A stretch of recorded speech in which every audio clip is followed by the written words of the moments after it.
Hi, in this video I'm going to show how to use recurrent neural networks using the Keras library in Python. This type of networks is good for natural language processing and processing data that depends on time. Since they depend on time, they need a state, unlike convolutional neural networks that do not have a state. The material seen in this video is based on Chapter 6 of the Deep Learning with Python book from Francois Chollet, which is in the references. Okay, so first let's take a look at how the recurrent neural network layer looks. You can see here that the output depends on the input and the states and the state. The author makes a naive implementation of it that basically has some random data with some 100 time steps and 32 features. It's simulating the number of features in an embedding vector.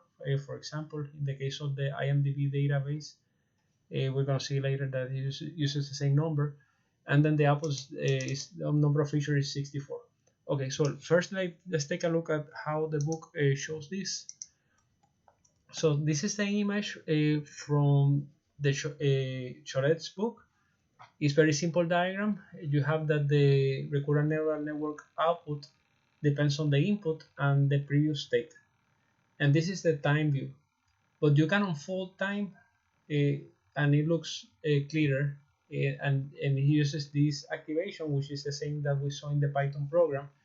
The output uses an activation which is in this case is using tangent, and the input with a weight that is trained in the network, and there's another weight for the state, and a bias that is also obtained through training. Okay, so the state is the previous state, and then the input is the input for that particular time step, and then the output is going to feed the next state. That's how Chollet is showing it. Okay, so this image is from a Goodfellow. It's a little bit different. It's only showing the states. You can see that there's a delay and also does the unfolding. Okay, so let's take a look. This one from Goodfellow. The Goodfellow book is also on the references. You can look to it for details. So this one is better because in this one you have that the state depends on the input and the state and also fits the output. But you can see that a Goodfellow is expressing it a little bit different from Chollet. He's using a different weight for the output instead of equating the output with the state. Okay, and you can see it here in the formula. The formula is the same that Chollet uses. The input with its weight, the state of the previous time step with another weight, and the bias. And then using the tangent activation. But then the output has another weight plus another bias and another activation. Okay, so he's also showing the L function, which is basically the difference, the loss function between the expected output and the actual output. And this is used for training the network, doing the backpropagation. And he says that it's easier if you unfold it because now the time dimension becomes a space dimension and you can basically train it like a convolutional neural network. And you can see the similarities here between the, let's say, a state space in a control system. In a control system, you have this the difference, the delta, the gradient in the state depends on the current state by a weight, and it looks like a weight, and also the input. And then using the integral derivative equations, you compute the next step. And also the output depends on the current state by another weight and also the input. And so there's a similarity within the control systems and deep learning algorithms. And also you can see a similar pattern in the unit delay in Simulink, the unit delay block. The output of the unit delay block is the current state. And the next state for the next time step is the input. It's basically a delay. Okay, so now okay, there are other type of recurrent neural network patterns that Goodfellow shows. For example, in here we see that the state depends on the input and the previous state, but also he shows that it could be fed by the output instead of the state. And I suppose I understand that this is easier to train because it's less computation, it has less, should have less computation. But the author mentions, a Goodfellow mentioned that it lacks from information from the past. So if the dimensionality and the expressiveness of the output is good enough, then it can convey the necessary information, but sometimes it doesn't have all the information that the state has. So it has its limitation, but I guess it's easier to train. And then it takes it into a step further, and instead of feeding the output feeding the state, the expected output is the one that feeds the state. Okay, so then this pattern is complemented by feeding the state again, and also the expected output, and also the input. And he mentions that this type of pattern is good for image captioning. Okay, and there's another pattern that is almost the same, that instead of using the present expected output, is using the previous expected output. Okay, that's just another pattern. Okay, but another pattern, all the patterns that we've seen so far, the input sequence is the same output size of the output sequence. You can see 3 inputs, 3 outputs. Same for all of them. 3 inputs, 3 outputs.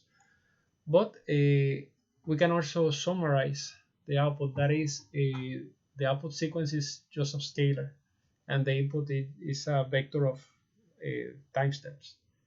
Okay. Also, the author mentions the bidirectional pattern, that if the information flows in both directions of time, and this can detect patterns that the other direction cannot see. And this image is from Goodfellow, and this is from Chollet. Chollet mentions that the Keras is implementing it like this, that you have a chronological sequence, and one of them inverts it, and both of them are using RNNs. I think they can use also LSTM or GRUs. Okay, this is another interesting pattern in which the input sequence size is not the same as the output sequence. So you have an intermediate representation that you encode and then decode. Okay. Okay, this is the LSTM. We're going to talk about that in a moment. Okay, let's go back to Keras. So, okay, so first let's finish this example. Again, we can see that the output is the input multiplied by a weight, and the weight, if you see this as a matrix multiplication, the last dimension must match the first dimension of this one. In this case, this is just a vector of size 32, and you can see that the weight, the last dimension is size 32, so they match, and the output is going to be 64, the size of the output. So you're going to have a vector here of the size of the outputs, and similarly, the state is a vector that matches the size of the output, because in this case, the output, the next state, is going to be assigned the size of the output. So this output cancels, and then you have output. So you have another vector of outputs, and this is the size of the output. So you have a vector of the size of the output feature, 64. This is an element-wise operation, the activation, and you have the output. And then you just accumulate the outputs in here, and at the end you concatenate them, so you have a 64 by 100 time steps. Anyway, so this is the idea. This is the time step iteration. Okay, so that should be clear enough. So let's move on to how Keras does it. So Keras uses this simple RNN to implement this, as presumably in a better way.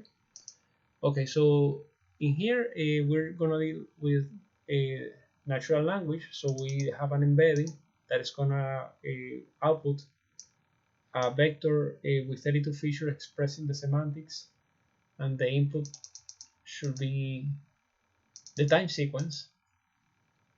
So you expect this to receive the time sequence, and one of the parameters of the simple RNN is the return sequences. If it is true, then the output of the RNN is going to be the same size of the input sequence. So having output to true is going to give you the sequence that we saw in here. input sequence size is same as output sequence size, but the default is false. So when you don't specify the parameter, you're gonna get that the output is size of 1. In the case of the for the IMDb data set, in which we want to predict if a review of a movie is negative or positive, we want a summary saying if it is negative or positive. So in that case, we have that the output is a scalar. So this pattern right here corresponds to this image that we saw in here, that we have a summary, a scalar in the output rather than an output sequence of the same size. Okay, so you can see that the time dimension is lost in here and then is kept in here. This is the time dimension, this is sample dimension, and the feature dimension. Okay, so also you can stack them together. The more layers, the more training time it requires.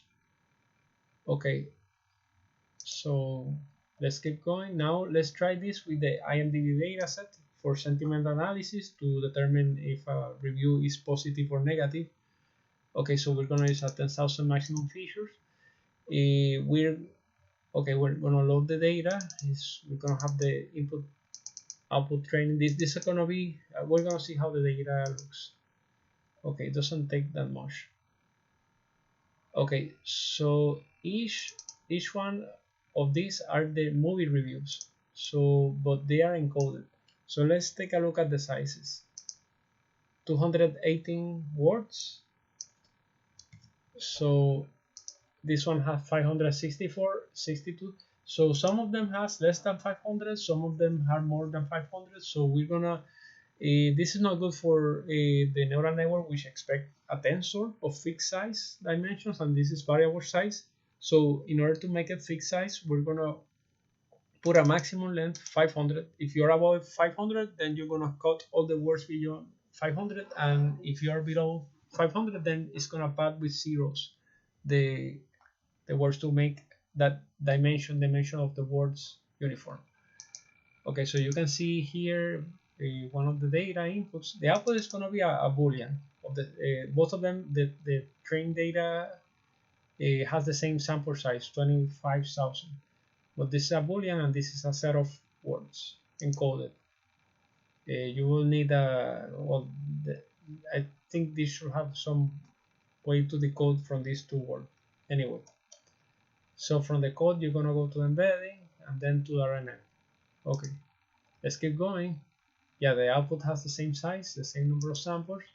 Now we're gonna code them using this library from Keras here, sequence, for preprocessing the data, and we're gonna pad them. Okay, now the shape of the input training and the test should be 500, so it's clamped and limited to 500 and padded. Okay, now let's feed that to a neural network. Again, we have an embedding with 32 features. That's the embedding vector. The max number of features is 10,000. We decided in here. And we're going to use a simple RNN. Okay, so this simple RNN is going to implement this one, as mentioned before. The name simple gives a clue that this might not be a recommended layer. And one of the problems with these networks is the gradients when they are larger than one. If you have a bunch of layers one after another, or have a lot of samples, training time samples, I suppose, the gradient can explode. So in that case, you record to a simple technique of clipping the gradient, basically clamping it into a maximum size. But also there's a problem of vanishing gradients. If your gradient is below 1, you multiply a value less than 1 many times and eventually goes to 0, so it disappears. So in natural language processing and data that depends on sequence, you need some memory, and you need to keep that memory for a long time, and and this one is not able to do so. So an alternative to simple RNN, which we're gonna see shortly, is the LSTM, long short-term memory layer, that has a special cell designed for overcoming this vanishing gradient problem.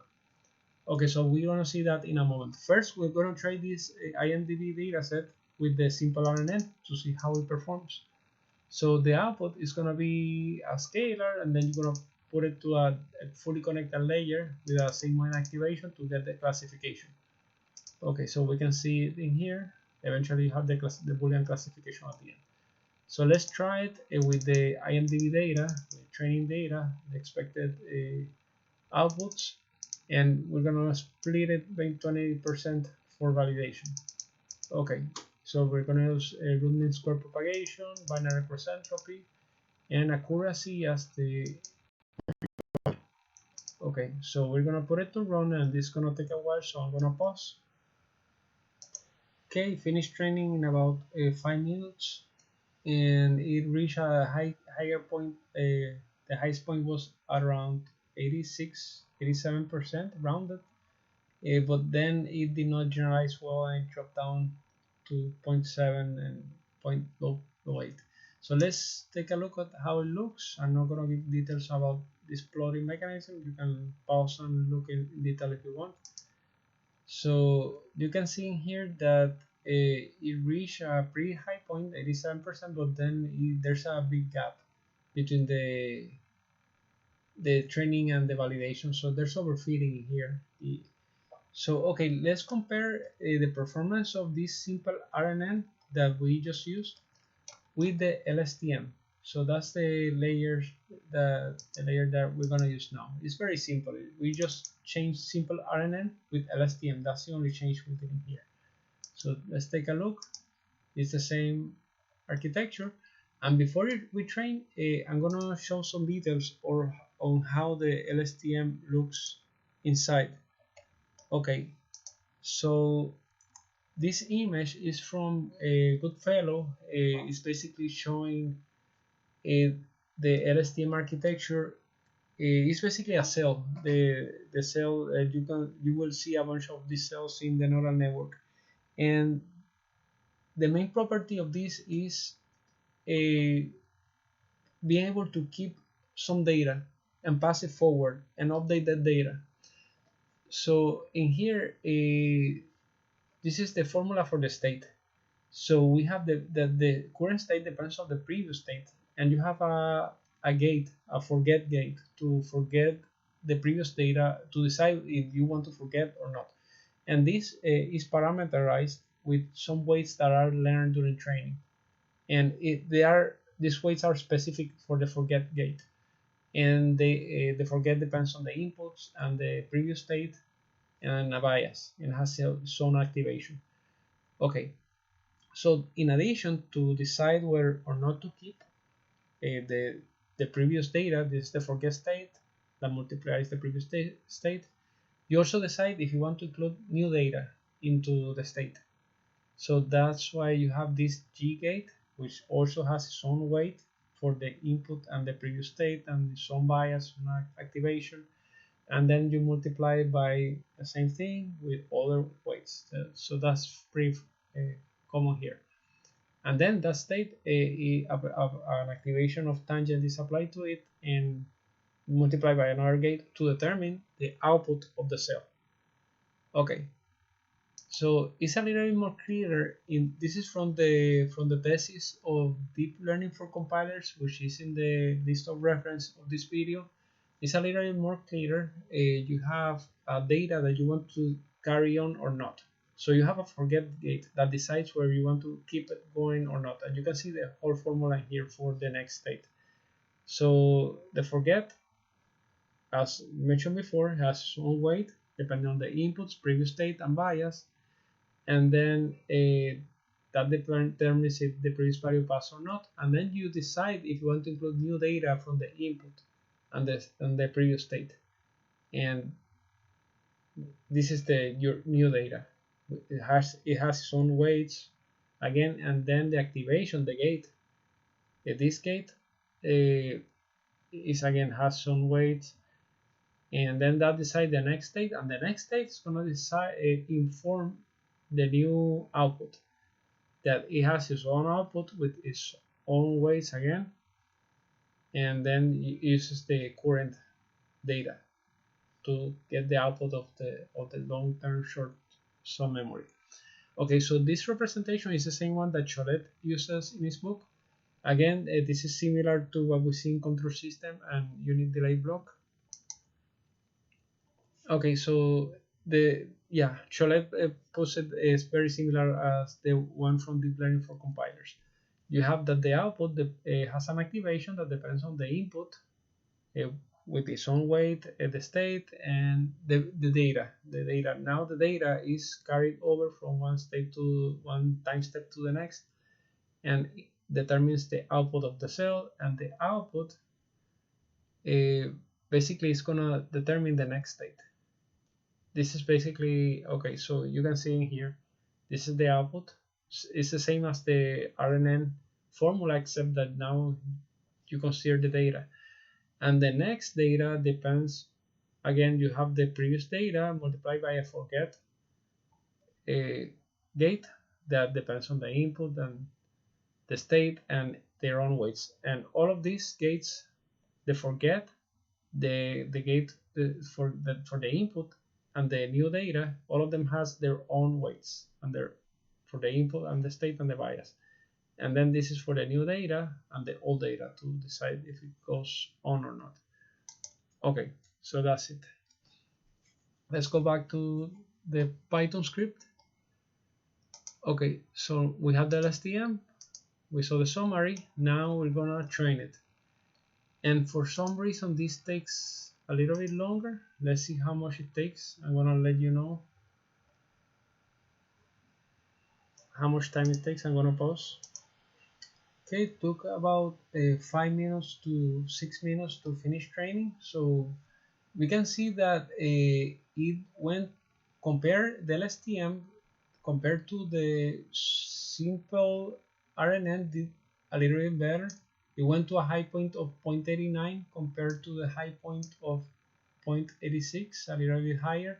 But this one dropped faster and lower, all the way to 0.8 and 0.77 here. And let's see how this one performs.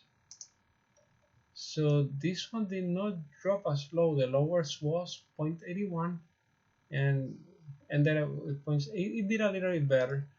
But the author mentions that in the end, LSTMs might not be the better fit for this type of problem, because this problem is for sentiment analysis of the reviews, which do not depend much on sequences, and LSTMs are good for handling sequences because of the short-term memory. And although it could do better if we have better regularization and a better embedding, but LSTMs are better fit for problems like question answering and translation. Okay, thank you very much for watching.